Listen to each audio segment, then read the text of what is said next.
Welcome to the Crash the Pond podcast. It is a Monday, January 24th edition of the pod. Jake, I'm a little bit on cloud 9 right now. I don't know about you. Why? I don't know if you saw this weekend all the Oh, madness that oh, occurred that.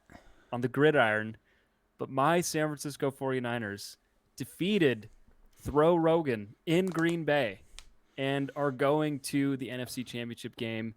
I'm excited. And also, they're playing the Rams, who they have not lost to in 3 seasons. I know that people were really upset about all my smack talk on Twitter this weekend. Is it gonna get worse? I'm sorry, but it's actually going to get worse. So just prepare yourselves. But really, you should just prepare yourselves for the idea of the 49ers being in the Super Bowl because it's happening. Record this, screenshot it, frame it, whatever you want. Bring your receipts because next Monday, when we record, I will be saying that my team is headed to the Super Bowl. I can't wait. Okay, now, sorry, Felix. I was actually planning to root for the 49ers just because I don't care. I'm not a Rams fan, and I was going to do it to support a friend. But, now with this overconfidence, I want the 49ers to lose just so all the Rams fans, because I know there are Rams fans that listen to this podcast, that's just how it is, can clip this and throw it back at you. Are there Rams fans out there? DB Lowry right now Did you see saying, what they had to do for their stadium? They had to geo. All right, let's move on. The Ducks played today. Yeah. So anyway, with all that aside, I just thought I'd throw it in there. I think people enjoy the silliness. They 100% do, but the Ducks won. We got to. I mean, hey, if I'm gonna have to bear your wrestling talk, I think that we can bear me gloating about an actually relevant, first off, sport. Secondly, much more appealing entertainment product. So. Wow. Wow. Yeah, that might have been a bit overboard. A little harsh? Not really. It's wrestling. Let's talk about tonight's game, though. Yes, please. The Anaheim Ducks. Are they back? Are they all the way back? They're getting close. They're getting closer. Last Monday, we had this drawn out conversation about how, the Ducks are kind of falling back to earth slightly for reasons outside of their control, also for reasons that are in their control, and they're kind of about where they expected. But now, Jake, I sit here before you today, and tonight they beat the Boston Bruins 5-3, and didn't just beat them 5-3. They beat them handily. Like this was a game where the Ducks outplayed an elite Eastern Conference team, and then on Friday they beat the back-to-back Stanley Cup champion Tampa Bay Lightning at Honda Center 5-1. Now that game was a little more noisy, I would say, but nonetheless, and that game, by the way, decimated roster. Like tonight, you have guys back. It's not quite that same angle, but like the Ducks are playing well and pulling out results. To put it in context, the Boston Bruins lead the league in expected goals for percentage. This is the best. I mean, the Ducks have a really fun stretch where they play the best team tonight, and then on Wednesday they play the second best team in the league in the Maple Leafs. The Bruins are at 57.37% expected goals for percentage. Maple Leafs are at 55.8%. So, a little bit of a tough stretch for the Ducks, but I mean, they handled tonight really well. I mean, they played a lot better than you would have expected, but I think a large part of that is kind of like you said, they're getting healthy. They're getting guys back. Troy Terry back in the lineup. Cam Fowler back in the lineup.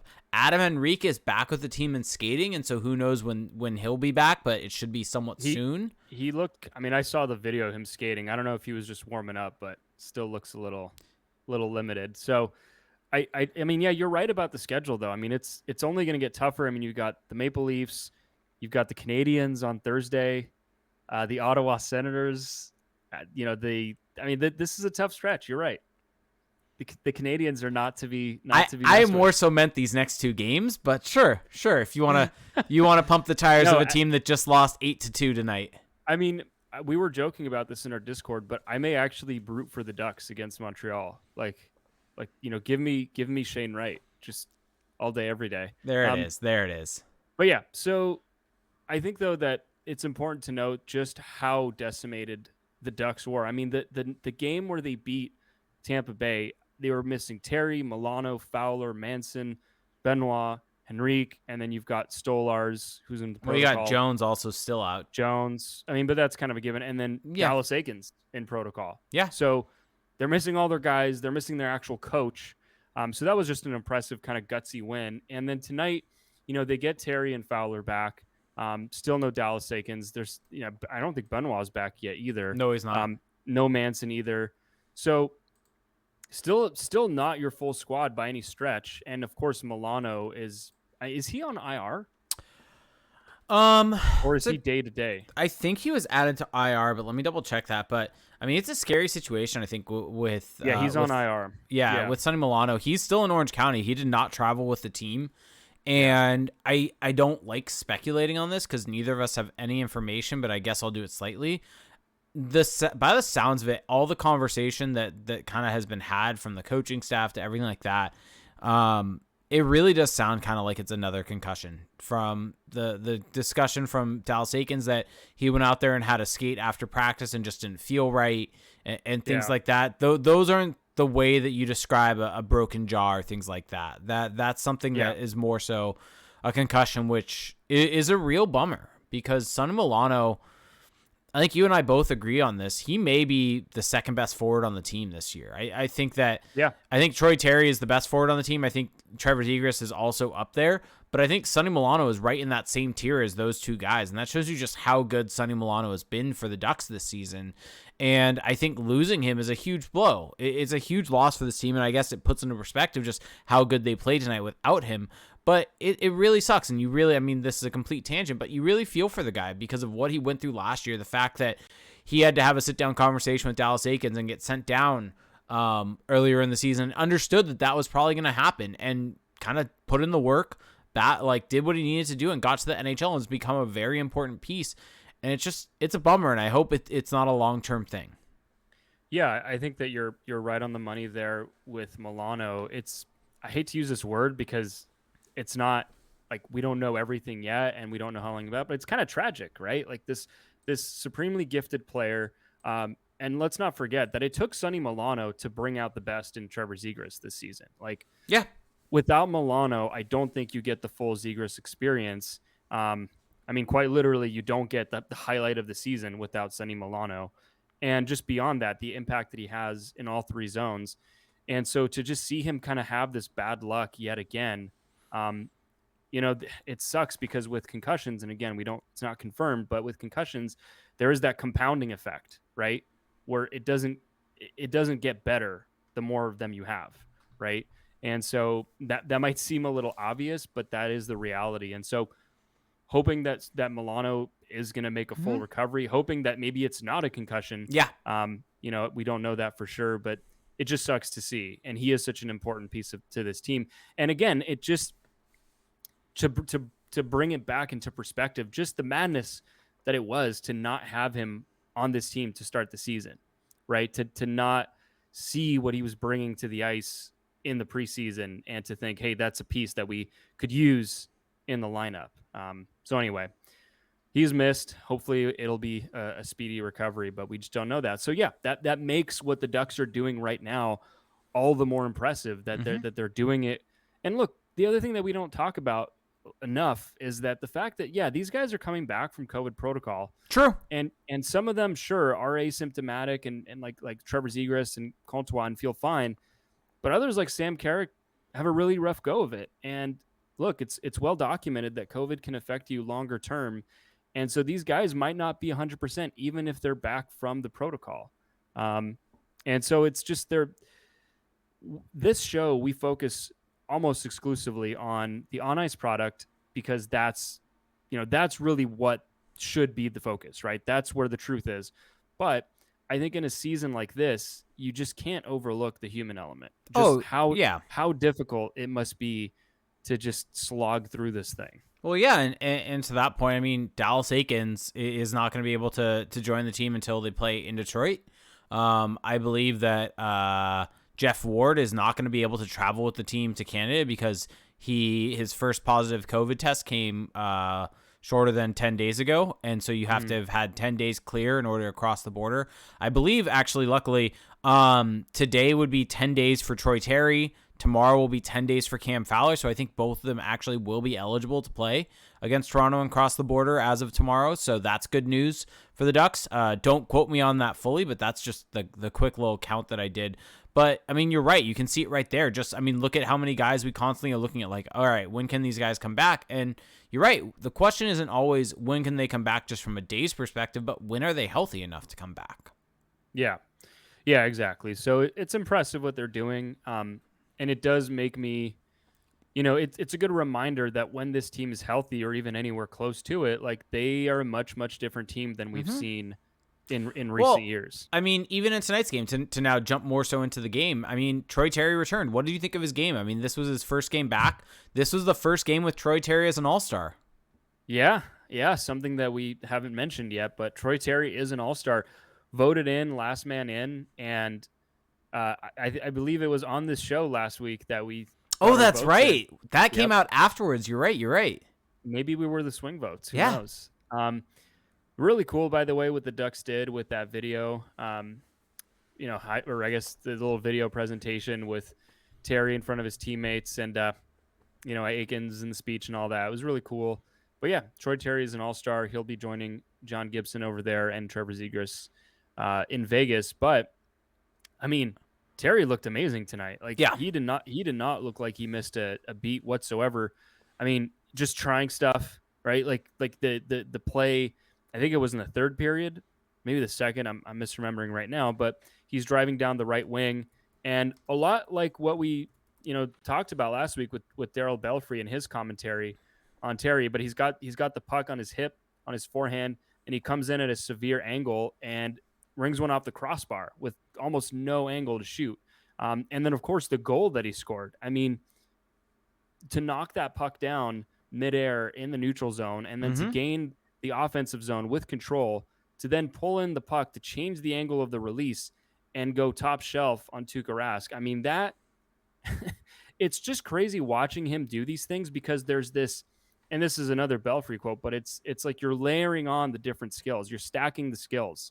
And it's just all these different things that he does so well that make him able to dominate the game in different ways. So yeah, he looked fantastic. Yeah, and that line was really good tonight. And we'll get a little bit more into the line of decisions, because you and I both have thoughts overall, but I think that's more so discussion, I think, after we discuss the game. But the Steele, Comtois, Terry line on the whole was really good. I mean, Comtois ended up with a 79% expected goals for percentage, Sam Steele 77% expected goals for percentage, Troy Terry at 63%.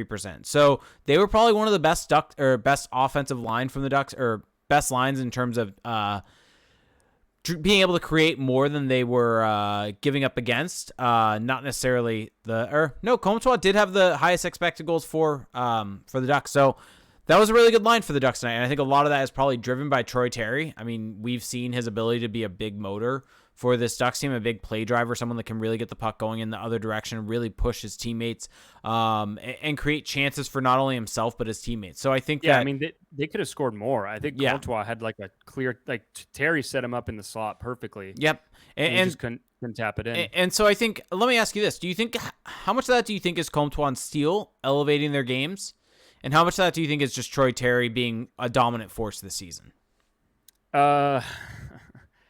Well, it's weird, right? Because Steele, as much as we dunk on him, and now you almost feel bad a little bit, but Steele's numbers, if you look at his RAPM charts, the one thing he's good at this year is suppressing shot quality against. Like a total 0 at driving offense, actually worse than that. But for whatever reason, like holds up his end of the bargain defensively. And you can't perfectly split those two things because it's a fluid game, and then with Comtois, it's the same thing, right? This year, his offensive play driving has really taken a step back, but his defense has also gotten a lot better. So neither of those guys, though, on their own are that great. But when you put in a Terry, who is just a beast on both ends of the ice, I think that makes it so that you can get by with those guys. So I think it's probably like 70-30 Terry. Yeah, fair enough. Makes sense. I don't know. Am I not giving Sam Steele? No, I think known 131 point scorer Sam Steele enough credit here? I think that's accurate. I think Sam Steele has definitely elevated his game from where it was earlier on in the season, but he was just miserable in the beginning of the season. I think the thing with Sam Steele is that he can just look so bad at times. Yeah. Like there was a play, I think it was against Tampa Bay, where he's just skating. There's no one around him in the neutral zone, and he's curling back on his backhand, and he just like steps on a banana peel and wipes out, and then the Lightning get the puck and go the other way with it. Like he just has these moments where it's almost you have to discipline yourself to separate those from the actual on ice, the numbers. Well, I mean, it's kind of what we talk about all the time, that you can't let individual plays impact your view of a player, whether they're both good and bad. You have to be able to take their game as a whole into consideration and their overall impact when they're on the ice. Like, I will say this. Sam Steele is not the Ducks' worst player. No, he is not. Do you want to who do you think the worst player is? Is that damning with faint praise? Who do you think the worst player is? Oh, I want to say confidently. Actually, yes, very confidently. It's Nick Deslauriers.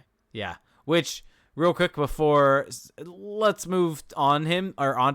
Nick Deslauriers got hurt early on in this game. Yeah, and so I think he's their least effective player, but I fully acknowledge that he's clearly beloved by the team and the coaches and the fans. I mean, the fight that he had with Curtis McDermott, right? Like the legendary scrap. But yeah, tonight, I mean, eats a very nasty hit. I don't know if you can call it that. Just gets shoved. He got boarded in the numbers. Yeah, boarded. Did not result in a 5-minute major. Yeah, I don't know what they saw on the review to bring it down from a 5. There's got to be a supplemental discipline potential here, right? You would think so, but I don't know. I mean, it depends on if player safety disagrees with the view that the referees on the ice had. And so, I mean, the referees were able to review that. And granted, the referees may not have the same overall view as the Department of Player Safety, but I would guarantee if that Department of Player Safety gives them a suspension, they're going to talk to those refs so that next time they know what they're looking at and they make the call right. Because if they give them a suspension, then clearly they disagree with the call being changed from a 5-minute to a 2-minute. Well, I guess my question is, and I actually don't really know this, what elevates a boarding from a minor to a major? Like, is it the force, the recklessness? Force and recklessness. I mean, I feel like that hit was ticking those boxes, right? No, I agree. Like the fact that he extended out right in the back, right into the glass, like that seems to go beyond just your kind of run-of-the-mill minor penalty for boarding. So here's the exact ruling of it. For a major penalty for boarding, the referee at his discretion may assess a major penalty based on the degree of violence of the impact with the boards to a player guilty of boarding an opponent of an opponent. So that is the wording of it. It's basically based on the degree of violence of the impact with the boards. Right, exactly. So I don't know. Looked like there was enough there for me. I mean, Deslauriers had to be. I mean, he did not return to the game. The Ducks reported as a lower body injury, which I thought was odd. Yeah, I mean, regardless, he left the game because of that hit. Yep. And so that to me kind of shows the forcefulness of the hit. Anyway, I mean, it's just very unfortunate to see. You don't want to see anyone go down like that. Yep, exactly. Yeah, and so I mean, digging into this game a little bit more, the Ducks scored a power play goal early in the game. Ryan Getzlaf, cannon of a slap shot from the right wing and grazes off of Derek Grant's body. So Getzlaf doesn't get the credit for it. But this is something that you and I were talking about yesterday. And I think it's worth discussing a little bit here because, yes, the Ducks have been getting some power play production. They got that goal tonight. And at first glance, you would think, things are rosy. They're getting goals. But the unit in particular, where you have a Hampus Lindholm, Jakob Silfverberg, Derek Grant, it's not working, despite the results for right now. Like the long-term view on this, or even the medium-term view, is not that promising. This type of power play, long-term, is how you end up with a power play that produces the way the Ducks did last year. Like that is how you end up in the situation the Ducks were in last year, by having these types of guys. And it's pretty clear when you're watching the Ducks next game, because I guarantee sometimes coaching staff thinks like that. They see a goal going, they're going to put that guy back out there. They're going to run that same unit. This is going to be the unit next game. So really keep an eye on this next game, everyone out there, for Wednesday night. Watch how the puck movement is on this unit. yes, there's Getzlaf. Yes, there's Zegras. But those two are the only guys that really can make a difficult pass and really take advantage of the man advantage to really open up the ice. And so and I think Lindholm is the one that I'm really the most critical of on that unit. Yeah. Because I think that while, yes, Derek Grant has his flaws, I think he does provide some value with being able to retrieve pucks, like you said, like you and I were talking about before we went live, actually, below the net. And he also does a decent enough job in front of the net. And Silverberg, I think if he has some time and space, he can take the shot. The issue I have mainly, and they're still not ideal, but you can at least make an argument for them. The issue with Lindholm on this unit is that he just doesn't have the ability to distribute the puck in a way that really helps the team. And really, when you see Lindholm out there, the only thing he tries to do is fire it from the point. And a shot from the point just isn't a beneficial use of the power play. You're not taking advantage of the open space. You're not taking advantage of moving the goalie. You're just throwing it and hoping that maybe it finds a way in. And more likely than not, that's just going to result in a turnover and the puck going the other direction. And so really watch when Lindholm gets the puck, what happens. Is the puck move quickly? Does it end up creating another chance afterwards? I think more likely than not, you're going to end up with a situation where the puck gets on Lindholm's stick. He holds it for a second or two and then just moves it. And it's not as if even in a way that would end up being dangerous. It's just a way that kind of is nonchalant, or he holds it and eventually puts off a slap shot. And it's different if he was receiving the puck and getting shots off quick on a cross-ice pass, like DB Lowry somewhat jokingly says, tell that to Patterson, Jake. And the difference with, we'll get to that Patterson goal a little bit more later, but on that Patterson goal, the puck goes low to high and then he wires it. Completely different. And so there's a puck movement that creates Tuukka Rask to move, makes him change his footing, gets him in a different spot, whereas Lindholm was just kind of holding onto the puck and then really short puck movement afterwards. And it's not really doing anything dangerous with it. And so I think that's the biggest issue. Whereas, honestly, when you watch the second unit that has Shattenkirk and has Drysdale out there, they're always looking to either move the puck or change their shooting angle, change their pass angle, really adjust things while they're out there so that they can find a different guy and move the puck to open up shooting lanes. Because you have to have one of two things when you're on a power play to be successful. You either have to have a lot of player movement or quick puck movement, because one or the other has to happen to either open up passing lanes through the defensive structure, or you have to have the quick puck movement to get the goalie to move. And those are your two options there. And right. The issue for this first unit right now, and it's a bummer because Zegras doesn't really do this, but overall this first unit's just looking for that one shot, and that's it. And they're looking for essentially a one-timer, or not even a one-timer, but just a slap shot from high. And that's honestly, sure, it worked. It worked for the Getzlaf goal. But that's not going to be a repeatable thing. No, and that's the problem, is that you watch them try to work the puck around, and it's so stationary, right? It's just, you work it down low, back to the half wall, back to the point, the exchange at the point, back down to the half wall. Like, there's just nothing is going across that penalty killing box. There's nothing that's putting the penalty killers in a compromised position. And yeah, it's well and good when you get one to go in, but like you said, it's not something that you can really count on to continue.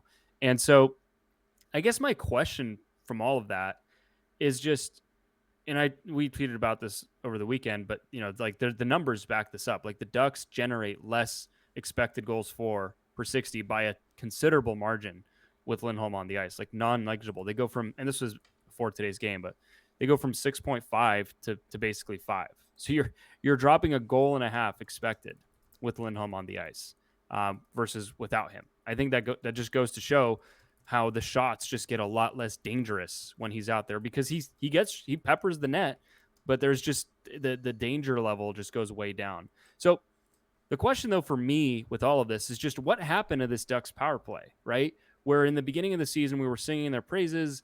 You wouldn't hear the end of the Newell Brown, Jeff Ward narrative, right? Things are just so rosy. And all of a sudden it feels like they've reverted back to what they were doing last year. And I just wonder, do we have to revise the Newell Brown / Jeff Ward praise, or do we have to maybe, I don't know, like what do we do with this information now? Yeah, I think that's a good question. I think in some ways it almost feels like, I think they were successful earlier on in the season with their units, and then at a certain point, whether it was injury, whether it was different things, they had to shake up their units a little bit. And by doing that, they kind of screwed some things up, and maybe they went back to some things that happened last season. And I think maybe they hit a dry spell, and then they tried to quote unquote simplify their power play. That's always the line, right? And when you try to simplify your power play, what you're really doing is you're taking less effective shots. And maybe they'll go in, and if they go in, maybe you think that this is working. But long term, that's not going to be a way for success. Right. Exactly. And it's just funny because you watch that second unit get out there, and it's just a completely different ball game. You know, the puck is just pinging around the ice. They're getting looks. I just think if they were to fix one thing, it would be what you were talking about, which is don't play Lindholm on the power play. Play any other defense. I mean, you're not going to play Benoit you're not going to play Patterin out there. I mean, you could play Mahura. Mahura was a power play guy. Yeah, but I mean, I think if you just stick to one of the three, or even two of the three of Drysdale, Fowler, and Shattenkirk, you're in a good spot because despite how bad Shattenkirk has been this year at 5-on-5, he's been very effective on the power play. Yeah, like he's actually full value on the power play, and so that just tells me like get him out there more, get him out there, and just if you just replace the Lindholm minutes with the Shattenkirk minutes, you're in a much better spot already just by doing that. Yeah, 100%. And I'm trying to look, and it's hard. I'd like to maybe do a little bit of a deeper dive to see how the expected goals per 60 have kind of gone throughout the season for this Ducks team. But it definitely has taken a dive overall because earlier on in the season, they were doing a really good job of producing chances for. And I think, correct me if I'm wrong, Cam Fowler wasn't using the power play tonight. And I think that was a really interesting decision. And maybe part of that was trying to limit his minutes as he's coming back from COVID. And that very well could be the case. But I found that interesting that Lindholm was still in that top unit and there was Drysdale Shattenkirk on the second unit. I just think they're legitimately happy with Lindholm. And then you've got Drysdale and Shattenkirk who have been in the mix. And I'm just going to throw this out there because I get it a decent amount on Twitter, so might as well just throw it out there and get your opinion. Do you buy at all the thought that they're showcasing Lindholm by putting him in a power play role? I just want to quickly add before I answer that Fowler had the second most minutes tonight of any Ducks player. Yeah. So I don't think that they were limiting him. They just did that with no power play time either. Yeah. Do I think they're showcasing him? Part of me wants to say yes, because that's the only thing that makes it make sense to me. But they were putting him on the power play last year, right? I don't think so. I think this feels like a very new thing. No, they put him on the power play last year. I distinctly remember this. Let's see if I'm right or wrong. Okay. So this year it says 33 minutes on Evolving Hockey. I don't know if that's 100% correct. But last year, that sounds about right. He played less on the power play. Yeah. But he still played. Like he still touched the ice with the man advantage. Like I just don't think that should ever happen. I don't know. I think that there's this whole thing going around with the Ducks about, the defenseman jumping up, the defenseman production. And I think that they just see Lindholm as part of that. I really do. And I don't think that they would play him out there if they didn't think that it would put them in a good position to score. I don't know. I mean, maybe I'm being too naive, but I don't think it's a showcase thing. I think that that's just who they see as a good option. Like they've been doing this for months now this season. Have they been planning to trade him for months? Maybe. Yeah, you don't know. I don't know. What do you think? I agree that it's something that it's kind of unknowable, right? Yeah, I really don't think it's the case, though. I just think it's a little bit too conspiracy theory. I think that it's the Ducks. I think the Ducks really want. I think the simplifying the game is the better way to the better way to view it, and the way him as that guy. Like, yeah. He's not. Well, and here's the funny thing to me in all this is that I think they also see him as like a safer option on the power play. Like, yes, I do think they worry a little bit about getting scored against on the power play, and they think Lindholm is that guy, but they actually give up more chances with Lindholm on the ice than without on the power play, which to me goes with the idea that he takes a lot of point shots, which have a higher likelihood of getting blocked, which then have turned into a higher likelihood of turning into a chance the other way. So anyway, this is just a long drawn out way of saying don't play him on the power play. Yeah, exactly. Yeah. But back to the game, though. I mean, Ryan Getzlaf, the goal that he actually got credit for was a beautiful goal. I Yeah. mean, cutting in on his forehand, going around his defender, and then just kind of placing it into the slot and slamming that puck, wires it past Tuukka Rask. I mean, it's kind of funny because I feel like Ryan Getzlaf still doesn't really get enough credit for how good he's been this season. And I think a lot of that is because of just the fact that he only has 3 goals this year. I mean, he's shooting, let's see, after tonight, he's shooting 3.8%, which is a big jump. He was in the 2 range before tonight's game.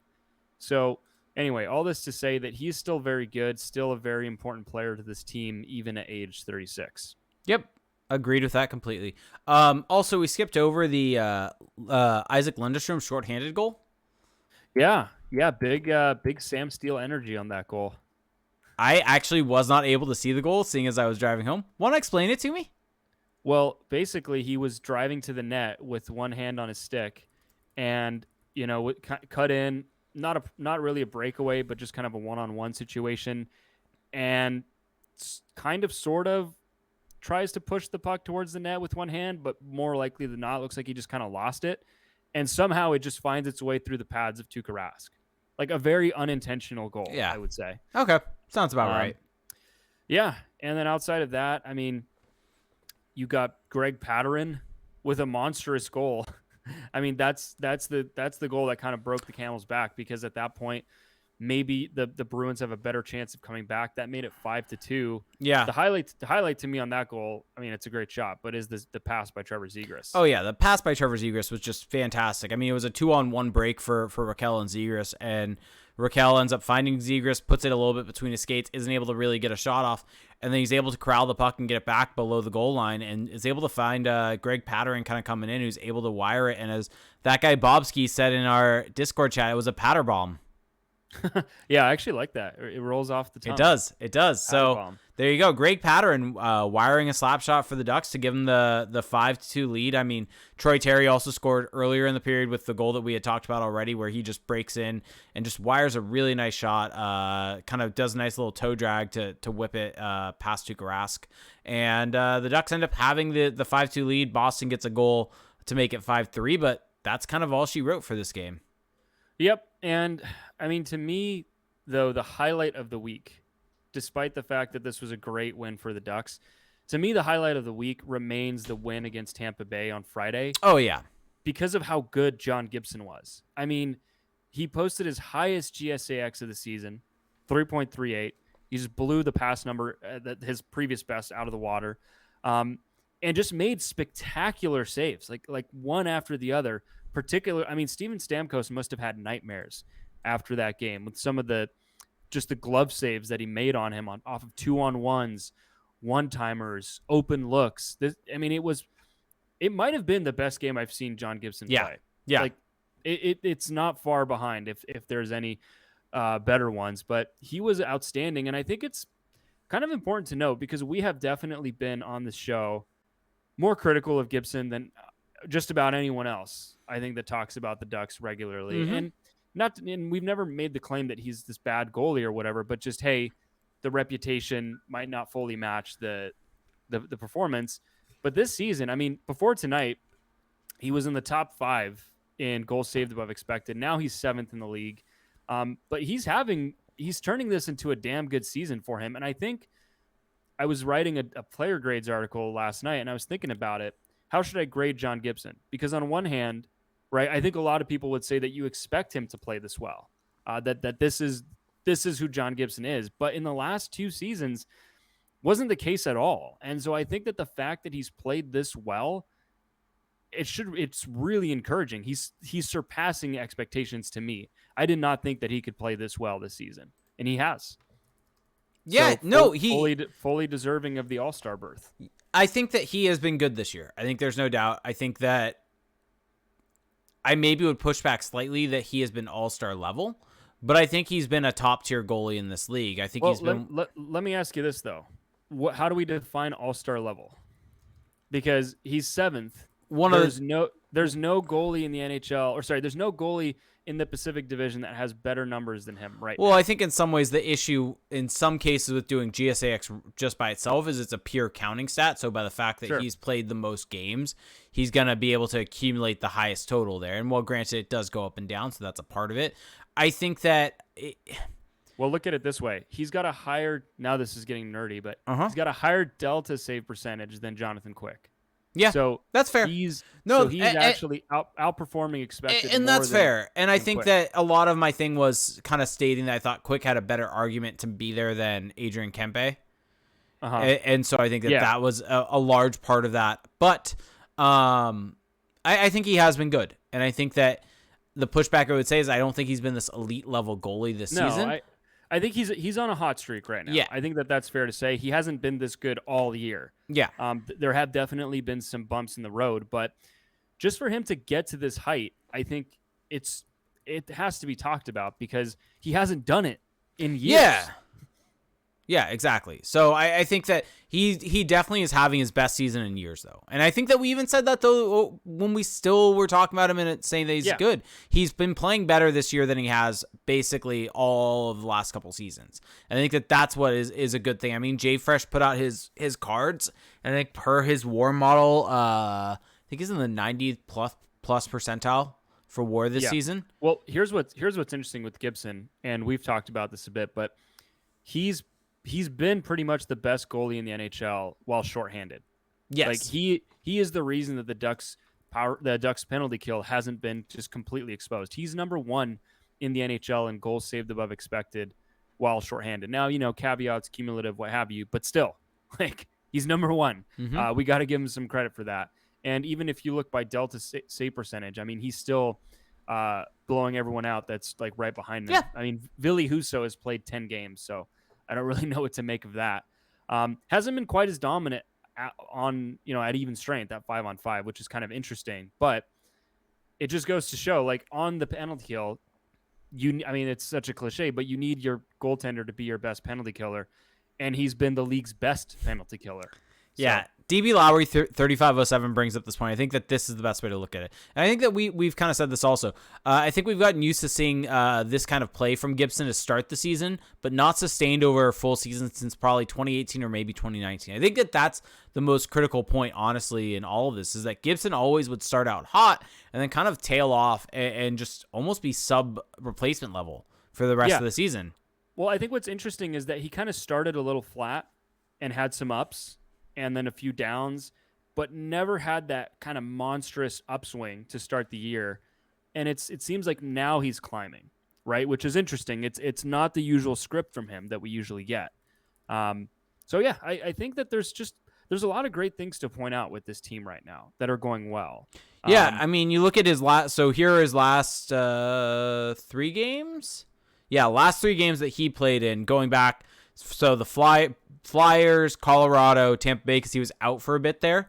Against Tampa Bay, 3.39 GSAX. Against Colorado, 2.06. Against Philadelphia, 2.14. I mean, even going back further, Colorado on January 2nd, negative 0.3, but really not that far negative. Against Vegas on December 31st, 1.87. Against Vancouver on December 29th, 2.58. Like, in order to find his last, like, real negative impact game, you have to go all the way back to that Arizona game. Oops. What? I was going to say tonight. He was negative tonight. Well, like, really largely negative game was against the Coyotes. Yeah, no, which is kind of baffling. Do you want to get a word in first before we... Do we have an ad read today? Yes, we do. Yes, we do. Okay, because we're at 40 minutes, so we should probably... Yeah. Probably do that. I was gonna bring up Trevor Zegras being on the wing. We'll get to there. We'll get to there. So before we'll get to that. I don't know. Okay. It's late. You. I'm tired. It's 8:30. Stop. I'm just not giving you any rope here. Sorry. It's time for a word from our sponsor. So this episode is brought to you by Mack Weldon. It's no secret that we all want to look our best this winter, right? Mack Weldon is the expert when it comes to essential clothing that's perfect for the cold. Whether you need a legit warm shirt or are looking to upgrade your sweats collection, Mack Weldon has exactly what you're looking for. And if it's not convenient enough, let me tell you about Mack Weldon's daily wear system. All the clothes work together for real. So whether you're headed to work, going for a run, or just hanging out on the couch, getting dressed takes no effort at all. So Felix, Mack Weldon's actually been a long-term sponsor of the show and have been nice enough to send us some pretty nice things. What are your favorite items from Mack Weldon? Because I mean, you and I are big fans of their gear. Yeah, so I think this time of year in particular, right, when it gets a little chillier, although I mean today where I live it was warm, but when it gets chillier, especially at night, right, like it's still pretty freezing at night. This is the time of year where, to me, the Ace sweatpant shines. Like, this is its time. This is its time to show the world why it is such a great product. It's the most comfortable sweatpant that I've ever worn. I think it's got a nice fit. It's more of an athletic look. It's not the baggy early 2000s rapper look in terms of sweatpants. Really nice fitting, warm, but also it doesn't get too warm. So if you go out for a walk, you go to your local grocery store to pick up some eggs, what have you, you're also not going to look like just completely like a schlep either. You can still look stylish. And so I can't really recommend the Ace sweatpant enough. It definitely might enable some of my lazier habits, but that's okay. I'm a big fan of the Ace sweatpant. Yep. And I mean, so have I. I mean, you and I have long text conversations about who's going to work out first in their Ace sweatpants because they are legitimately perfect for whatever you want. Going on your daily walks, which everyone go on daily walks. It's very good for daily walk. Good for your mental health. Ace sweatpants are fantastic for that. Whether you're lifting, whether you're going out to the market, whether you're going on a road trip. Actually, Ace sweatpants they're good for driving. Great road trip sweats. Good for gaming. Good for playing Halo. Anything that you could want, the Ace sweatpant is there for you. And also kind of one of the great things about Mack Weldon is their underwear. So every new year I refresh my top drawer, new underwear and new styles, you get it. And speaking as an underwear aficionado, no one does underwear like Mack Weldon. They literally have a pair with technical fabrics for every single activity in my routine. Legitimately, they 100% do. They're great. They're fantastic. They're elite. Yeah. It's kind of like the majority of my underwear now come from Mack Weldon for good reason. They are extremely high quality. Yep. So you can check out Mack Weldon and for yourself and save 20% on your first order. You can visit mackweldon.com/CTP100 and enter promo code CTP100. Again, that's mackweldon.com/CTP100 and enter promo code CTP100 for 20% off. Find your perfect look for this winter. Thank you so much, Mack Weldon. Yeah. Someone was texting me today, and I was telling him, like, I'm out on a walk, trying to get some sun, tan a little bit, since, it's a nice day. And they were like, it's winter. And I'm like, well, yeah, but winter in Southern California is like, could pass for summer in other areas of the world. So just thought I'd throw that in there. Still get your winter gear though. Okay. Let's talk about this. Why are we back to square zero? And by square zero, you know what the hell I'm talking about. I'm talking about Trevor Zegras being on the wing. I thought that our long national nightmare was over. I thought that the Bob Murray press release last season was going to be the last of this. And yet here we are, Jake. It's 2022. We have modern medicine, we have science, and yet we still can't get Trevor Zegras to play on his natural position. Explain this to me. So I think in order to tell this story correctly, we have to go all the way back to the Colorado game earlier this week when the Ducks first put Trevor Zegras on the wing. And for that game, it felt like they were probably doing something based upon the lineup and different things like that. Yeah, you and I had a little bit of a text squabble over that. Yeah, a little bit. I mean, I didn't think it was this horrendous decision. I think that there were probably better ways you could do it. But I think in that game, well, you're missing like your entire team. Yeah, and so at least it's the same. It's concept of, all right, well, we're missing everyone. So instead of putting Zegras with Sam Seal and and Comtois, you're loading him up and putting him with Getzlaf and Raquel to the spot where he can make the maximum impact on the game. So all right. Fine, I get it. If you want to do that against them, want to do it against Tampa also because you're missing guys, sure. But when Troy Terry comes back, that's when I start to get puzzled by all of this, because to me, the lineup tonight was really confusing, because why would you put Troy Terry with Sam Steele and Comtois? Well, yes, we had this discussion. They were very good as a line, but as we talked about, Troy Terry was the big play driver there. And as we saw with Sonny Milano, what does Trevor Zegras do really good with? A really good play driver. And that's something that both Troy Terry and Sonny Milano are. And so that would be something that I would initially do and right away do. And it came out, though, during the game. And that, I guess, the logic from Jeff Ward, and I guess you could also probably throw Dallas Eakins in this, because, I mean, for those of you out there that don't know, Dallas Eakins is still definitely pulling the strings here. He's just not doing the in-game coaching. And I would assume the logic behind this is that, or not assume, this is what the broadcast actually said, is that the Ducks thought if they had Zegras centering his own line, the Bruins could do a hard matchup of Bergeron against that line and effectively shut him down. So instead, they put him on Getzlaf's wing and put him there. I don't know, because my question in all of this is, if you put him on Getzlaf's wings, he's still going to be matched up against Bergeron. That doesn't go away. So it's not as if that changes anything. I guess maybe the logic is he's not going to be hard matched against him because he's not going to be the center on the line. But you're not spreading out your talent, really, if you're doing that then. Because the logic of having Zegras and Getzlaf on two different lines in the normal fashion is that, sure, maybe you have Bergeron ending up matching up against Trevor Zegras, and he shuts him down. That's very possible that could happen. That's why you have Ryan Getzlaf still. Because then who gets us easier matchups? It's the Getzlaf line, and they can feast on that competition instead. And so to me, it's puzzling, because I don't necessarily see the logic behind it, because the logic that was given to us doesn't make sense. Right, exactly. I mean, you could do Zegras with, like you talked about, Zegras with Terry, and then put Steele on the wing with Getzlaf and Raquel. Like, we've actually seen Steele be okay in that spot. It just feels like they don't trust him, right? Like, that's what this is about to me. Like, they do not trust Trevor Zegras to hold up his end of the bargain in all three zones. They just don't. Like, we've seen it time and time again. And I really think that they are incorrect in that evaluation. Oh, completely. The numbers show that he's one of their better play drivers, that he's not a liability defensively. Is he great on that end? No, but he's far from a liability. And I mean, he's better than players that they think are good defensively. Yeah, so this idea that you have to hide him from certain matchups, first off, is just wrong on its face because of what we know, factually, statistically. But it's also weird because what is the end game here with Trevor Zegras? Like, when is he going to get to learn? When is he going to get to develop, right? I mean, for most of the year, it felt like they were getting that mostly right. And now it feels like we're reverting back into this dark era. Because at the end of the day, what is the season about? And this is what we started with all of this, right? Is that this season was never about making the playoffs. And I'd argue still, it's probably not. This season's about developing these guys, allowing them to win games so that they can understand what they're doing for next season and put together a better process.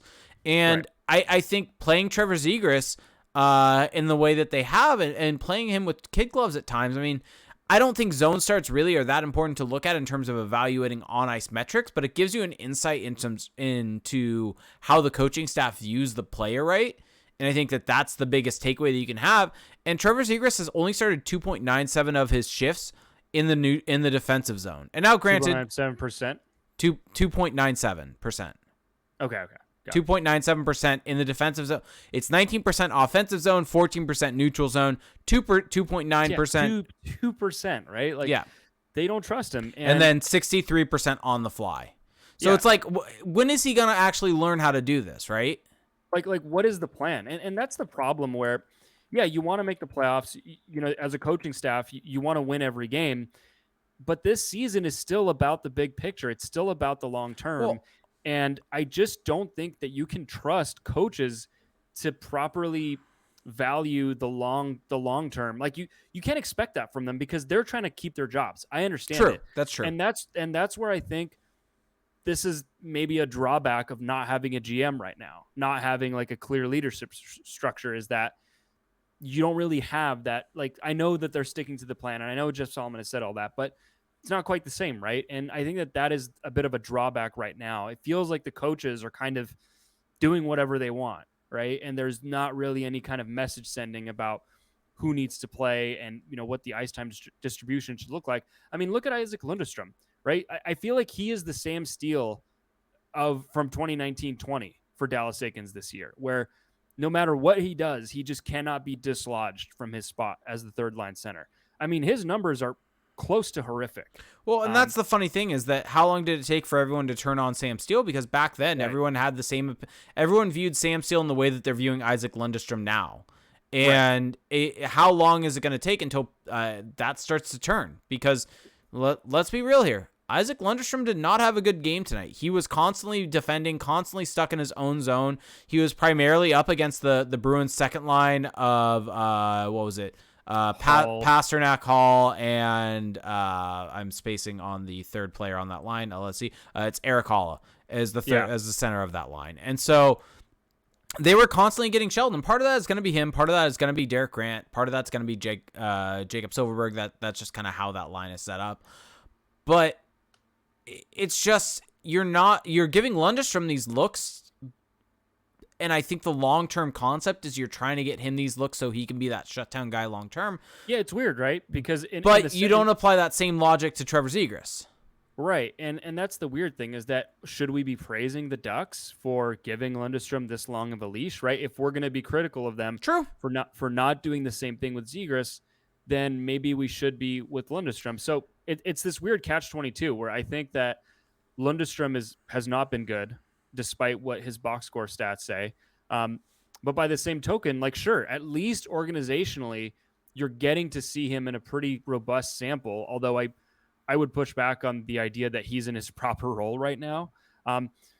So there's that, but it just seems like that doesn't carry over with Zegras at all. Yep. So it's hard to understand. And this goes back to the old adage where I think that coaches are not as good at coaching offense as they are at defense. They are more happy with letting guys play safe and maybe still get tanked on the shot clock, as opposed to seeing an offensive player have one turnover and it resulting in a chance against. Right? They would rather have a guy like Derek Grant, and this was a play that really stuck out to me, where he was in the D zone, had the puck come to him on the boards, tried to chip it up the boards, didn't get it through. They held the Bruins held it in, ended up creating chances against. Ducks iced it. They are then out there for an extended shift, more chances against. And that's kind of the Derek Grant experience, right? He gets the puck on the board, tries to make the safe play, chipping it, doesn't get it out. And they would almost rather see that happen than have a highly skilled player get the puck, try to make a play, and maybe it turns over high in the neutral zone and creates a goal against. But more likely than not, that's going to create chances going the other way by trying to make a creative play instead of making that safe chip off the boards. Right. And I think that that's really kind of where this comes from. And in reality, that chip off the board that doesn't end up doing anything is more harmful to your team long-term by continuing to praise that type of play than just allowing the highly skilled player to make the play off the boards. And I mean, we've seen that with Troy Terry. Look at the impact that he makes. How many times does he just chip it out off the boards? Right, exactly. I mean, not everyone can do that, but that's the whole thing, right? Well, I mean, that's the concept of playing people in their proper roles also. Yeah. Like that's the issue with that. So, anything else on this? I mean, just in the last week, anything else that has stood out to you, really? I mean, I think the one thing to focus on, even though we just talked about a bunch of negatives, I think the Ducks did play an overall good game from a strategic standpoint. I think that there are flaws with kind of the overarching lineup that they put together and some other kind of big picture things. But I think taking a step back, removing that, I think the Ducks played a really good game against a really good team tonight. And I think that does deserve more praise than we maybe have given it by focusing on this critiques. No, we've given it a ton of praise, I think. Fair. But yeah, like there's always going to be something, right, that you can point to. And that's part of the process of evaluating, is that you take the good with the bad. Try to kind of give everything its adequate time in the sun, proper attention, and you carry on. And right? I think that's also how you can look for a team to get better. And right. The Ducks aren't a perfect team as of right now. They're not one of the league's best team. So how do they take that step from where they are at currently into being one of the league contenders, being one of the perennial powerhouses in the league. And these little things, while they may seem minor when we critique them, these are the types of inefficiencies that really can blow up in your face long term. Yep. I also just want to point out, because it was kind of cool, Sam Carrick one-punching Nick Foligno tonight. Mm-hmm. Just because I'm a big-time Nick Foligno hater because of his fight against Corey Perry in the playoffs last year after a clearly accidental collision with John Tavares. So I hold that grudge, and it's Boston. So let me ask you this. Mm-hmm. This is something that I was thinking about on my drive home. Mm-hmm. Sam Carrick's been excellent this season, right? Yeah, he has. And he also not only has been excellent from a underlying metric perspective. Yeah, he's got 8 goals. Yes. He is a UFA this summer. Ooh. Does he have more trade value than Nicolas Deslauriers? Yes. I mean, well, I don't know. It should be the answer because I think he should.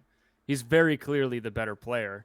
I don't know how the rest of the league would view him, though. Yeah, that's my question, because he's the guy that cleared waivers this year, but he's played fantastic this year. I feel like there has to be a feel-good narrative around him within the league. And there are teams that do value underlying metrics. I mean, he is the kind of guy that if you're a contender, you should go and get at the trade deadline. Oh, yeah. Because he's going to make you better, and he's going to cost you nothing. And he could be a great, there's so many. Any contender could by the really... way, costs you nothing in terms of his cap hit. Yeah, any contender could really benefit from him. Colorado, Vegas, Toronto, all these teams could benefit from having a Sam Carrick on their fourth line. But what's likelier to happen, Jake? That they trade him or that they extend him? Ooh, that's a good question. Because I feel like if you're it just seems to have the perfect setup. I would honestly not hate giving him a 2-year deal. Well, I think that what's he going to cost, right? It's not going to be if he gets the Grant contract, right? Which is what 1.3, 1.5, Jesus. Let's say he gets the Grant deal, which was 3 times 1.5, I believe. How do you feel about that? I think it's not terrible. No, I think I'd prefer it if it was 2 years, but I wouldn't hate it because I think he's a actually useful player. Right, exactly. And he's the kind of guy that you're just going to need. And the other thing is the value of him in a trade worth moving him out instead of keeping him? And that's I think a genuine conversation with Carrick, because I don't think the value would be really anything. Right, what's he going to get you, a 5th rounder? Yeah. And so is that worth it when he actually provides value to your team on the ice right now? And now, granted, he's going to be 30 next season, so maybe I would be wary of giving him a 3-year deal. Also doesn't play a very light style. Yeah, you would say. But I think giving him a 2-year deal would be perfectly reasonable, and I think that's something that could be good for this Ducks team. Yeah, it's just are they going to properly value that? Do you think Nick Deslauriers is going to get traded at the trade deadline? Yeah, I think he has to, right? It doesn't make what's the end game there if you don't? I feel like he's a guy, if they had wanted to keep him, he would have been signed to an extension by now. Right. It just it doesn't make a ton of sense to commit capital to him for any because if I feel like Nick Deslauriers is a guy where if the Ducks came to him and say, we want to extend you, here's what we're offering, I don't feel like there's necessarily a deal where he would say no to it, right? Yeah, it wouldn't be a long negotiation. No. And so that's why I'm just the contract's on the table and he would accept it. So I think the fact that he hasn't signed an extension is why I think that he is probably going to be traded. It's something that we've heard with the Ducks, right? Listening to 32 Thoughts is that they're talking with everyone. Yeah. We just don't know where they're going to land. Yeah. On all of that. Yep. So. Yep. I would expect the Ducks to be pretty busy at around the deadline. I think they have to be. It doesn't make we're past the Murray area where things just don't make sense. I think. Yep. They're gonna do the normal thing to do. Yep. All right, time for some questions from our Discord, and then we'll get to Twitch, and then we'll get on out of here. So, D Frenzy said, fun question I just posted in the Hockey Chat channel, but wanted to bring it into here. If Edmonton could somehow pry away John Gibson, are they a cup favorite? Don't think they have the assets to get him, but a fun thought experiment nonetheless. If Toronto? Edmonton. I don't know. I mean, it feels like Edmonton needs more than just a Agreed. great goalie. Agreed. Yeah, I think that Ken Holland is one of the worst GMs in the league by a long shot. Like they're defensively a mess. I don't know if just having John Gibson makes them a cup favorite. I mean, it'll help. Yeah, it'll help. But we've seen it with the Ducks. Like you can't expect that from him night in and night out. And like what kind of environment? Like I think you would agree with this that the Oilers' environment defensively is worse than the Ducks. Oh yeah, 100%. Put a goalie into 100%. And I don't know if that's going to benefit.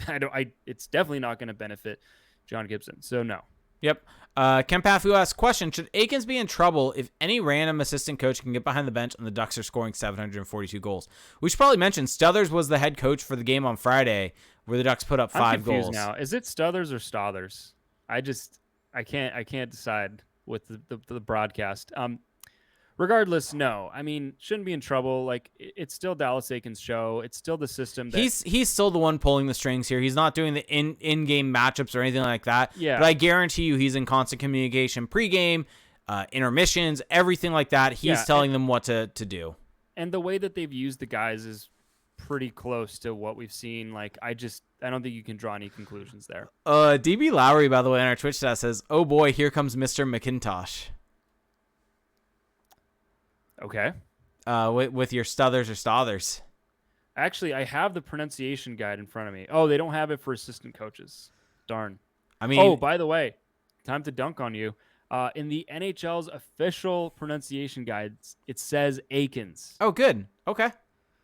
I mean, what do you mean? We've known this. We've known this. You tell him that he said his name wrong in that video. Then I would love to. Next time we interview him, you ask him about that. What was my theory on that again? Why did I? I don't remember. You had some theory. Oh, it was to make it easier for people to remember how to spell it. I think. Yeah, there we go. Anyway, for anyone wondering, go watch his like Aikens. He says it's for his charity thing. Yeah, charity thing. But he pronounces it Eakins. I legitimately think he did that to make it easier for people to remember how to spell it. Okay. Ken Pafu. Too far of a reach? Ken Pafu asks, do you think it was Aikens' call to put Zegras on the wing? Yes. Who else's call is it? Yeah, like not Trevor Zegras' call. Jeff Ford's not the one making these calls. Our good friend Bonnie said, how do you feel about Lundestrom now? I don't think he's very good. Yeah, I don't think he's been that great this season. I mean, I also want to point out, I don't think he's being used correctly. Mm-hmm. But, like, again, in the role he's been asked to perform, he has failed. Yeah. Ken Pafu asks, why are Red Wings fans the way they are? I feel like a lot of newer Ducks fans got exposure today to the Red Wings fan base in a way that they had not been exposed before, because I've made it clear here many times. The Red Wings are the only team that I really despise. I just have lots of pent-up hate from all the years in the past and various different things like that. And I feel people had exposure to that with the fact that the NHL.com put out their mid-season Calder and Zegras winning it with Seider and Raymond being behind him. And there was, as you can imagine, Red Wings fans in the replies were completely measured. They took it great. There was no salt in there, no anger or anything like that. Definitely not any entitlement there. An entitled bunch. Yeah. I just want to point out that there's this narrative of the Swedish slander from me. I mean, their narrative is pushed by like maybe 2 people, 3 people. It's DB Lowry just trolling you the entire time. I just want to say it doesn't have to do with the fact they're Swedish. It has to do with the fact that these particular players are not playing well and are miscast by the coaching staff. It has nothing to do with where they're from. All right. Ryan said, "What do our lines look like at the start of next season?" Oh, interesting. That's a good question. So let's see. I think that, gun to your head, is Ryan Getzlaf playing in the NHL next season? So his 32 Thoughts interview, which actually we haven't discussed, by the way, check. Felt like a farewell tour. Yeah, go check it out. Wonderful interview, by the way. Really heartbreaking when he talks about Corey Perry. By the way, we didn't even talk about that. Crap. Corey Perry's return to Anaheim almost scored. Yeah, cost me a little pretty penny. Yeah, but yeah. Just Perry being Perry. But Ryan Getzlaf was asked about Corey Perry and if he misses him, And Ryan Getzlaf just said, yeah, he was my best friend on and off the ice. We did so much together. And he's like, of course I miss him. It was just sad. But wonderful interview, worth listening to. Really goes in depth about a lot of things. Talks about how he really loves like kind of thinking about the management side of it. But he was asked during that about who does he think is going to be the last man standing from that 2003 draft? And it's got to be Perry, right? Well, and they asked him, they were like, it could be you. And he's like, no. He's like, it's not going to be me. And the way that he said that really kind of makes me think that, and there was some chatter, I think, last year that he was maybe thinking about retiring, right? Yeah. And that he's like, no, I don't want to go out like this, though. And kind of that interview along with that information makes me think he's not back next year. Wow. Well, you heard it here first, the prediction. Well, assuming he like this is the tough thing for the Ducks next season is that if Getzlaf is gone, Rickard Rakell is gone. I mean, I don't know what's going to happen with Sonny Milano, but those are some big chunks out of your top six. And so, I mean, the only two guys that to me are like absolute locks. I'll just be optimistic here and say, on Sonny Milano's health front, that Milano is back, and then you've got Terry and Zegras. I mean, because Comtois, does he end up being involved in a trade? We don't know. And then after that, like who are your guarantees? Maybe Adam Henrique, you could throw him in there. I think Mason McTavish. I mean, yeah, but like there's a lot of I think the Ducks are going to have Zegras McTavish 1-2 punch next season. Well, that's my whole thing with the McTavish situation and your willingness to trade him is that I think that they are in a tough spot up front without him. And this isn't something we even talked about that much. Nope. With whether I would be open to trading McTavish for Chychrun. And I think I would be, but with the caveat that if that's happening, I wouldn't do anything else. Like I would maybe throw a first and maybe on top of McTavish. He's a very valuable piece. He was the third overall pick. And so he's going to be the caveat to that though, is that when you trade Lindholm, you have to get back a center prospect. Yeah, but who are you going to get back that's anywhere near that? Oh, you're not, but you're hoping that you're recouping and getting a second line center to go behind Zegras. I mean, I guess let me ask you this. Are you in a better position without McTavish, but with Chychrun and let's say like a middling center prospect? Like, are you better off that way? I think without Hampus Lindholm, yes. I think it's a tough answer. It is. I'd be closer to saying no. It's definitely, I mean, that goes to show that it might be a good trade though, right? For who? From a value perspective, right? Oh, sure. Like it's close, you mean? Yeah. Yeah. I think if I were the Ducks, I would be very hesitant to trade McTavish. I would be too, no doubt. I think he's going to be good, and maybe I'm falling into the trap of overvaluing prospects, but he's shown quite a bit, and like there's and again maybe I'm overrating this as well, but I really think that their forward depth in the next year or two is kind of all up in the air. And so, do you want to go overpay for a middle six center in free agency? Because like that's basically the alternative here. So I don't know. Yeah, and I want to make it clear. I don't think that they necessarily should trade McTavish. I think that he shouldn't be completely off the table when it comes to specific trades. In the right deal. Because like I would have said, sure, like if you have to put him in an Eichel deal, like that makes sense. Mm-hmm.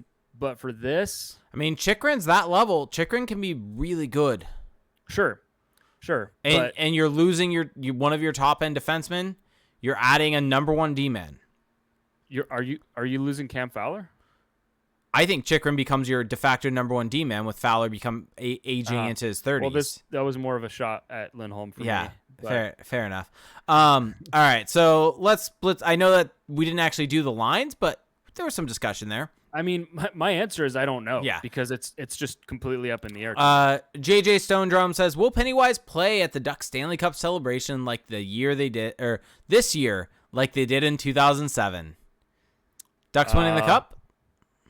Wait, was that Swedish slander? Oh, the Lindholm shot. Okay. Are the Ducks winning the Stanley Cup? Sure. There you go. You heard it here first. AppAG said in Discord on Friday. Do crows eat CTP podcast? We're just gonna blitz through these. Will asks, is Greg Patterson not terrible? I I'm still leaning towards bad. Yeah. Marty said, "Do the Ducks sign Carrick to a longer deal?" Already talked about that. Yep. Olaf, his berserker said, probably something like that's actually Patterson might not be bad. Looking at stats now. There you go. Continue. Jassy said, "Who would make a better forward, Fowler or Mahura?" By the way, Mahura, but we haven't talked about this either, got hurt during the game. Yeah, it looked like a rib to me. Yeah. I mean, he got crunched into the post or the boards? Yeah, post. Yeah, better forward. I mean, Fowler's just a better hockey player. Yeah. So I'm going to go with that. Yeah. Who would make a better defenseman, Getzlaf or Perry? Oh, boy. I think it's definitely Getzlaf. I think it's Getzlaf also. Has to be, yeah. That guy Bobsky said, John Gibson has 44 more wins to tie J.S. Jaguar in all-time wins. Does he do it next season? Ooh. I mean, how many games would you have to play to hit that? Like 60-something? Yeah, I'm going to say 2 seasons for that. Yeah, I'm going to go with no. Let's see. What's the all-time record? Like 49, 47 in a season? Wait, when did this happen? D.B. Lowry saying Getzlaf actually played defense in one game against the Flames. How do I not remember that? Years ago. How do I not remember that? I mean, you think about it, though. Like, he's got that kind of upright style. He's a really good passer. He plays point on the in power 2017. Play. I don't remember that. I don't remember that either. 16-17 or 17-18? Those two things are very different. Jassity said, another 25 to 30 games this year. Oh, never mind. This is also to Bob. Olaf, his berserker said, does Felix get in and out for the second time this week? Well, now it would count as the first time this week, but have a great story about in and out, by the way, but maybe I'll keep it to myself. It's up to you if you want to tell it. You want to go for it? I mean, basically, I went to get in and out last night and forgot my card to pay, and I don't have Apple Pay, so now do I get Apple Pay? But they still let me grab the food without any sort of payment or anything. And now your question, your question in Discord makes sense, and the answer is obviously yes now. I don't know. Do I want Apple to have all my information? They already do. Do they, though? Sunk cost fallacy. That guy Bobsky said, does Felix hit Onyx in Halo ever? I think I will. It's going to take a freaking while, especially if I play with Bob more, because I just get wrecked playing against Onyxes all the time. Where was my invite for that, by the way? There was a Ducks game that night, and you were driving back. Oh, that's right. And you just stiffed us. Yeah, that's right. Yeah, sounds so there about was right. your invite. Sounds about right. All right, so now we're going to come Twitch. So for those of you on YouTube, youtube.com/crashspawn, or on your favorite podcast services. Also, yes, please go to YouTube, like our videos there, comment there, subscribe, everything like that. YouTube is a really fun place where you get all the video elements of this. But a real fun thing is twitch.tv/crashspawn, where you can watch us live each and every Monday at 8 p.m., and you can join into the chat. You can also subscribe to the show. If you have Amazon Prime, you get one free Twitch Prime gaming sub each and every month, and you can be just like that guy Bobsky, resub for 14 months and said, shout out to Felix, a diamond in his eyes. Is that is that meant to be a Halo shot? I think that's a Halo shot. I think that's a Halo shot. ODog81 resub for 11 months. Said this was early on, but Derek Grant with the tip in the power play goal. Literate Does it count as a tip? Does it count as a tip if it hits your jersey? I don't know. I think he was just kind of there. Literate Gal resub for 40 months. Thank you so much, Bonnie. Jassity resub for 11 months. So thank you all so much for that. So start throwing your questions into the Twitch chat. We will start getting them. I will try to scroll up and find some previous ones, but if you post one, please post it again. Shadow Ops Gaming said, question, what is the likelihood the Ducks sell their UFAs, especially Lindholm? Also, do the Ducks make a chicken trade before the new GM is announced? All the UFA and trade deadline stuff. All the hits. I mean, I don't think they get Chikrin. I think they do. But I think okay, fine. I mean, they get Chikrin, and I think they sell it. They sell the farm. Yeah. Everybody goes. And here's the thing, and I've made this point many times now. You don't get Chikrin, though, unless you trade Lindholm. Yeah. So you have to have a Lindholm trade done before you trade for Chikrin, because you don't get Chikrin and have Chikrin, Lindholm, Fowler all on the left side. There's not enough minutes to be distributed around. No, what you do is you do that, and then you extend Lindholm. Yeah, exactly. You have all three of them locked up for 6 years, and you commit all of your cap to 3 guys in your blue line. Yeah, be such a bad decision to do that. So regardless, I think it happens. I think they move Lindholm, and I think that's where they go. Lewis X209 said, which NHL team needs, and not the Ducks, a complete rebrand with their uniforms? Oh, did you see that Buffalo is going back to? Well, they're not going back, but they're adding a. That's a third reverse retro, and they don't need a rebrand because they just did a rebrand. It's their third. Oh, it's their third. Oh, sorry, that was the next. Yeah. All right, what team needs a rebrand though? Complete rebrand. Oh, I think it's the Winnipeg Jets. That's my off the top of my head pick. Yeah, I think that's a good one. They need a facelift. It's gotten ugly. I mean, you could throw the Coyotes in there if you'd like. Wow. Actually, maybe Okay, there's a top three for me. There's a top three. In no particular order: Winnipeg, Dallas, and Columbus. I think that those have to get better. I'm just still shook over what you just said. Should I throw Florida in there? Now I want to throw Florida and LA in there. LA's in there, Florida's in there, Edmonton's in there. I just don't understand the orange jerseys. You're not an orange team. Give it up. We've got enough freaking orange in the NHL as it is. Nothing about you is orange. What other team? Columbus. Columbus. I don't mind. No, dude. Columbus is just awful. Washington. Get rid of the word script logo and go back to the eagle. Yeah, but they're not like in dire need though.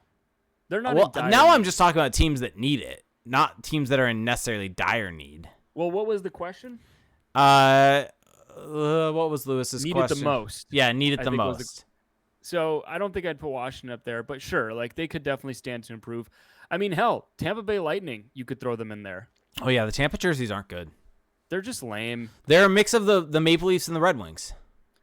There's just nothing about them that's like cool or unique. Yeah. Like I guess the one thing you can say is the lightning stripes. The lightning bolts in the pants. Yeah, but it's very, very slim pickings. Oh wait, well he said not the Ducks, but the Ducks do need one. Yes. Do you think the Boston needs one? No. I feel like they're just gonna have those jerseys forever. They should. I mean, does Montreal need a rebrand? Well, no, but Boston has changed their actual jerseys many times. It's been close to this a bunch though. I mean, not if you're a true jersey head. You'll know the differences. I mean, look, the Canadians do need a rebrand in the sense that they need to get rid of the what's the word I'm looking for? The strings, collar strings. I know that's not the laces. Term. The laces, yes. Burn those and fix the collars. All right, what could the Ducks get for Gibson from Austin Price 529? A lot.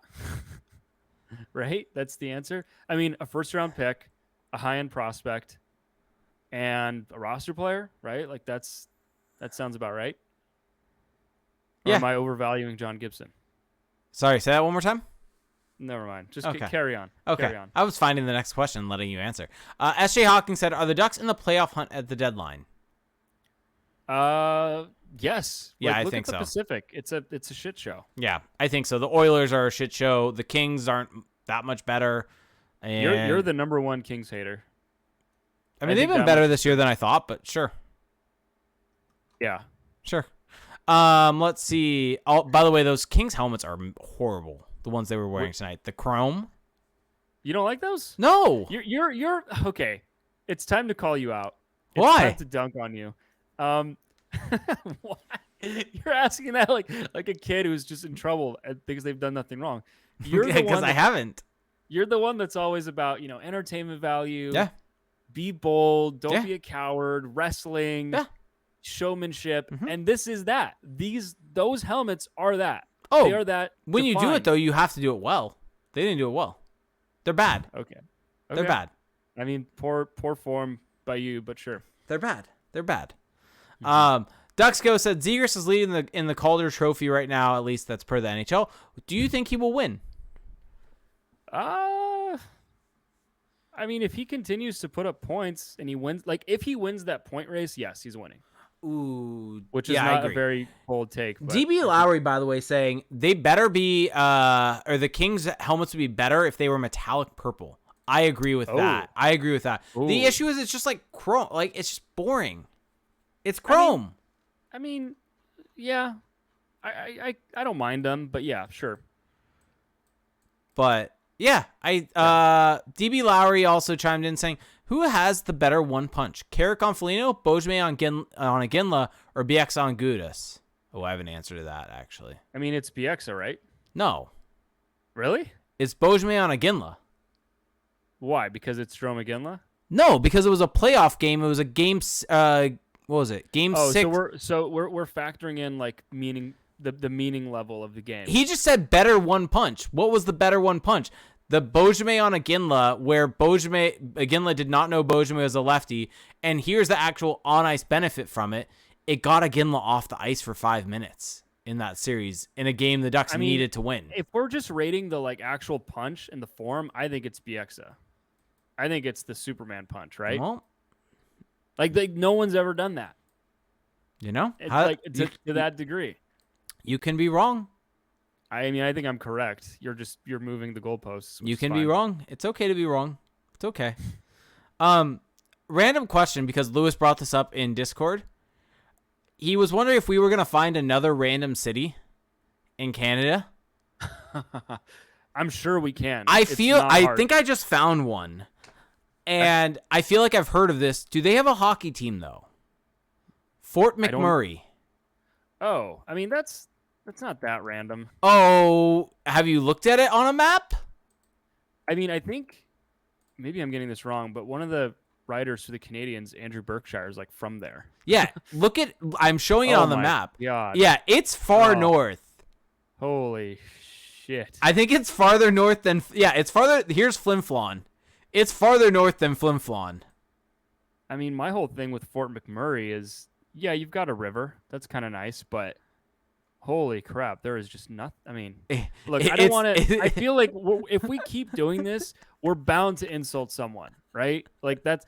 But here's my question, though: if you're a Fort McMurrayan, do you disagree with what we're saying? Fort McMurray is an urban service area in the regional municipality of Wood Buffalo in Alberta, Canada. It is located in northeast Alberta in the middle of the Athabasca oil sands, surrounded by boreal forest. That's why I've heard of it. I feel like it's like an oilery thing. Yeah. Well, there was also a big fire there a few years ago, I think. So there you go. I think it was must have been related to the oil. Maybe? Maybe was that Fort McMurray? Fire. I feel like that. No, it was Fort something. I think it was Fort. I mean, now I'm like zooming out in the map of Alberta. There's a golf club there. Anyone want to go golf? Yeah, anyone want to go golf and freeze your face off? PC Man is like, they don't even call it a town; they call it a fort. Right. Also, like, what? No, they didn't even. What was the official name when you read that? Fort McMurray. It's a regional municipality. A regional municipality. Sorry, an urban service area. Like, what does that even mean? It's negative 16 degrees Fahrenheit there. That is absurd. Why? That is absurd. Why? Man. There's a place called Tar Island right near there. I will say this. Look, I am Canadian, and I don't live in Canada. And I think I understand why players that are Canadian don't want to go back when they get out. Because so many of these guys come from these small little towns, and like, yeah, they probably don't want to get traded to Winnipeg. I understand it. Yeah. And again, if you're a Canadian and you're listening to this, particularly if you're from one of these small towns, do not take this the wrong way. You know what we're talking about. It's all love. Yeah.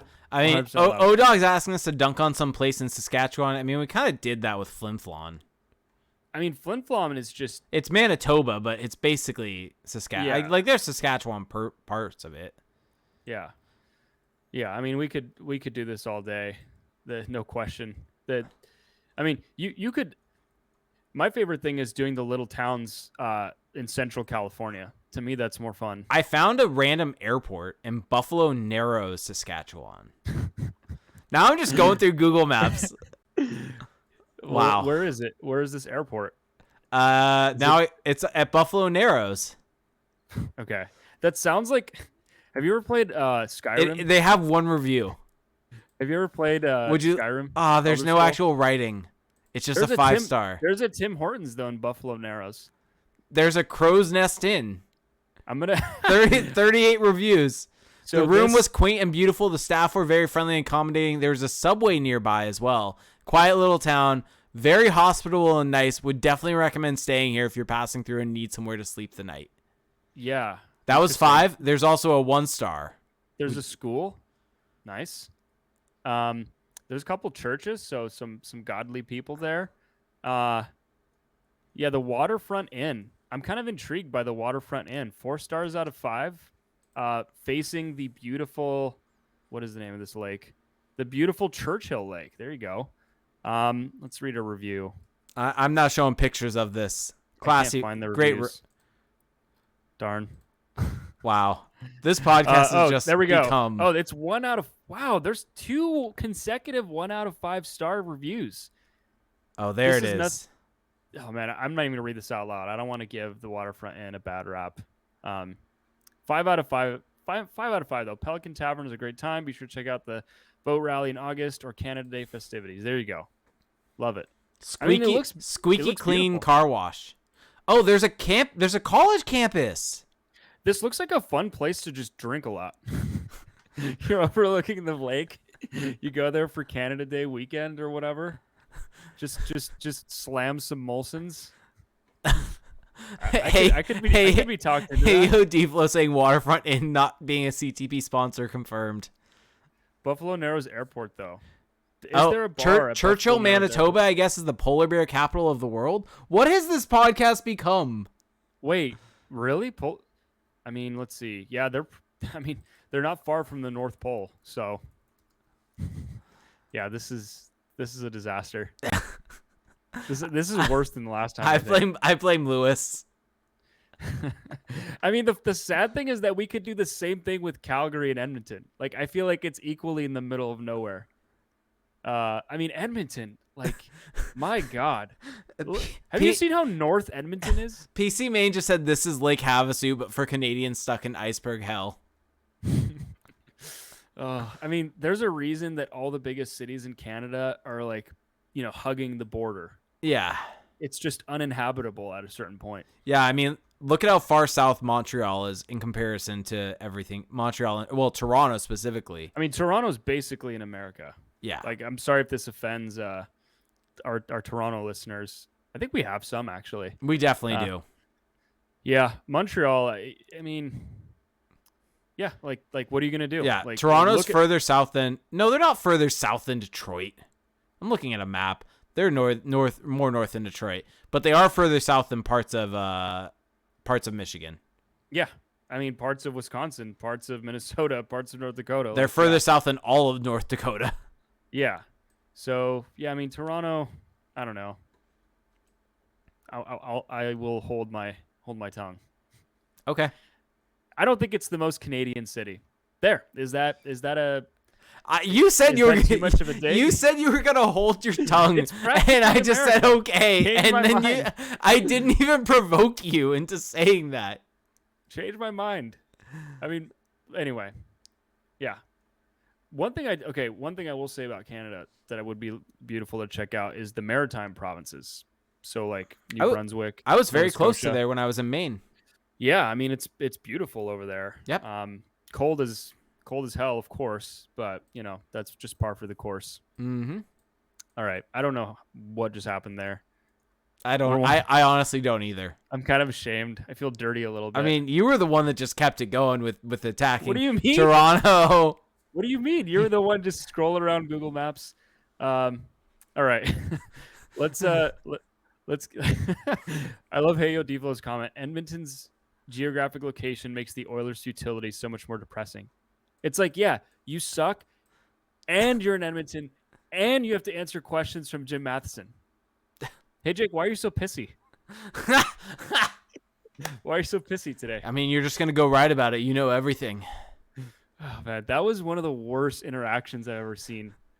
Like, just the lack of respect and professionalism from Jim Matheson. Yep. Truly one of the worst people. I'm sorry.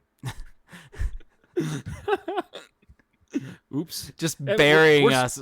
We're so far into the podcast, though. Like, the amount of people actually that are going to hear this is so much lower. Yeah, so it's okay. We get all our cursing and all our shots in at the end. So anyone listening to this that has made it to the end, and yes, we see all of you in Twitch, obviously.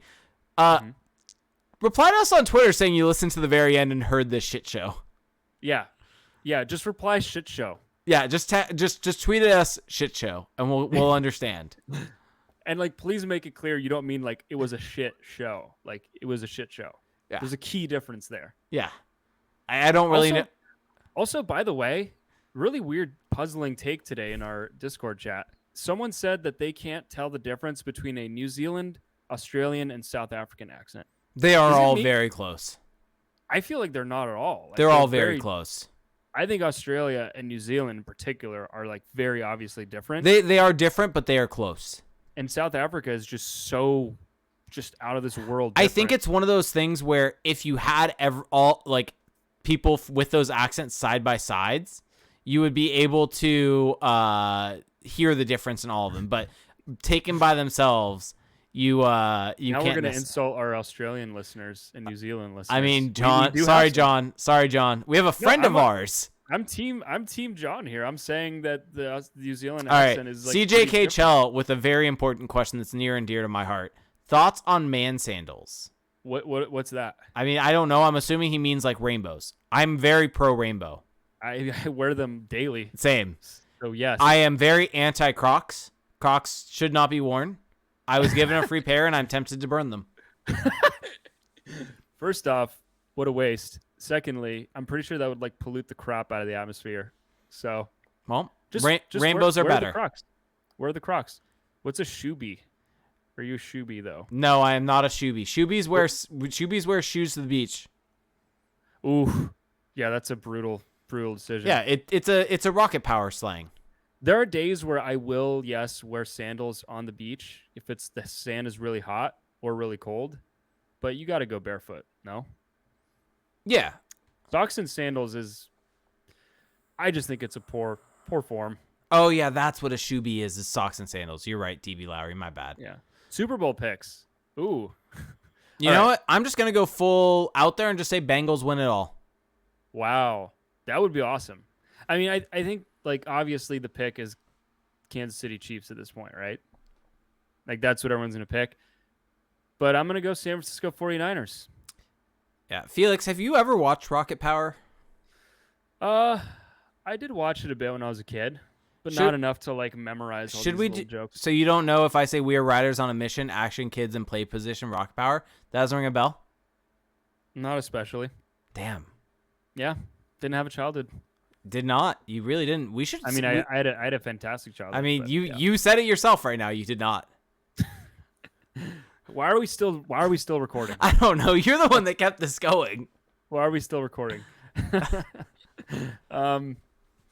Yeah, Super Bowl pick is 49ers though. All right. Well, thanks for listening, everybody. If you have made it this far, I'm commending you. I'm worshiping you. You are the best. If you haven't made it this far, that's fine too. You know, I get it. You got a busy day, things to do. Aren't hearing you say this. What? Yeah, that's true. All right, but if you want to support what we do here on the podcast, there's a few easy ways for you to do that. The number one way is the Patreon, our Patreon page, which we talk about endlessly, but it's just so much fun. Patreon.com/crashthepond for $1 a month. You can have access to our awesome community, our Patreon Discord, where you get to connect with other diehard Ducks fans, talk about the team, talk about food, talk about anything you really want, and you're just going to be in there with an awesome community of people who just want to be there to just have a good time. No negativity whatsoever. That's for $1 a month. Now, for $5 a month, you get access to the Discord chat, but you also get access to 2 bonus episodes. We go in depth on the league. We go in depth more on the Ducks. We're more unfiltered. It's just a whale of a time. And if the last 20 minutes are any indication, like that's kind of, you get a little bit more of that, I would say, on the Patreon pod. That's for $5 a month. And if you just really, really, truly love this show and you want to support us at an elevated amount, you can pledge us $15 a month. You will have our eternal gratitude. That's at patreon.com/crashthepond. Now, if you don't want to commit any financial, don't want to take on any obligations there, it's completely understandable. you can still support us. Search for us on Apple Podcasts, leave a rating and a review. If you do that, we'll read it on the show. Those go a really long way in helping us grow. You can also find us on Spotify. I think you can leave ratings now on Spotify. Yes, you can leave ratings. Do that. Please do that. Maybe we'll get to a point where there are reviews on Spotify, but not yet. That's okay. Still love Spotify. You can find us wherever you get your podcasts. You can also find us at youtube.com/crashthepond. You get the video feed of the show. You get the Twitch stream. You get to see the charts. You get to see all of the stuff that our Twitch subscribers and viewers get to see while we're doing this. Outside of that, make sure to check out our website, crashthepond.com. Jake has an article going up this week, I believe. Yeah, I'm going to write it tomorrow. Is that a spoiler? Too much of a spoiler? And Hey Yo D-Flow, our good friend Mike, is going to have an article going up, I believe, tomorrow, kind of doing a look at the Pacific Division and where it's at right now for every team, and kind of breaking it down for fans to understand not only where the Ducks are, but where every team's at. Yeah, a lot of good content going up at crashthepond.com. And if you want to support us there as well, you can check out our shop. So you can purchase a hoodie or a t-shirt with your color, your pick of color. We actually have an eggplant and jade logo, as well as an orange and black logo. So Jake is rocking the eggplant and jade right now. Gray hoodie. Looks great. Great pick there. That's at crashthepond.com/shop. You can find Jake on Twitter at reindeergames91. Crash the Pond is on Twitter at Crash the Pond. I'm on Twitter at Felix_Sicard. I will have an article going up this week at the fourth period. Yes, my job is on the line there. You need to start writing more. So I'm putting out player grades. I know not the most original, but it's going to be pretty stats heavy. It's going to be pretty in depth. I think you can definitely get some value out of that. So with all that being said, thank you so much for listening, everybody. It's been a blast. It's been a ride, and we will talk to you in a week. Have a good one. Bye.